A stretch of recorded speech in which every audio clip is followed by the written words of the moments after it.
சிங்கப்பெண் திட்டம்னு ஒரு திட்டம் வந்துருச்சு அப்படின்னு சொன்னால் வாவ் சூப்பர், எங்கள் ஆள் எப்படி தெரியுமா, எங்கள் அண்ணன் யார் தெரியுமா அப்படின்றீங்க. அதுக்கு முன்னாடி பிங்க் பேட்ரோல்னு ஒன்று இருந்துச்சு, யாருக்குமே தெரியல. பெண்களுக்கு வந்து காவல்துறையில் அவங்களும் வந்து பணிபுரியலாம் அப்படின்னு கொண்டு வந்த திட்டம் பற்றி தெரியல. எல்லாராலையும் எல்லா விஷயத்தையும் படித்து தெரிஞ்சிக்க முடியாது. ஆனால் எந்த விஷயமும் முழுசாக தெரியாமல் ஒரு விஷயத்துக்கு சப்போர்ட் பண்ணாதீங்க. கேள்வி கேளுங்க, கூகுள்லேயோ சாட்ஜிபிட்டிலையோ போட்டு தெரிஞ்சுங்க, முதல் ஆராயுங்க.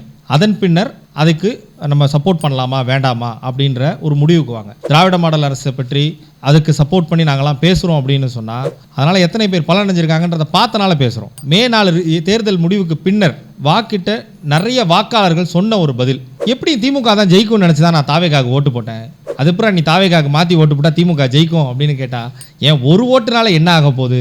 ஏன் எங்கள் வீட்டில் கூட ஒரு 7-8 ஓட்டு போயிருக்கு தாவேக்காக. கேண்டிடேட் யாருனே தெரியாமல் அவங்க ஓட்டு போட்டிருக்கிறாங்க. சரி, யாருக்கு தாண்டா ஓட்டு போட்டிங்க அப்படின்னா தெரியாது, விசிலுக்கு போட்டோம்.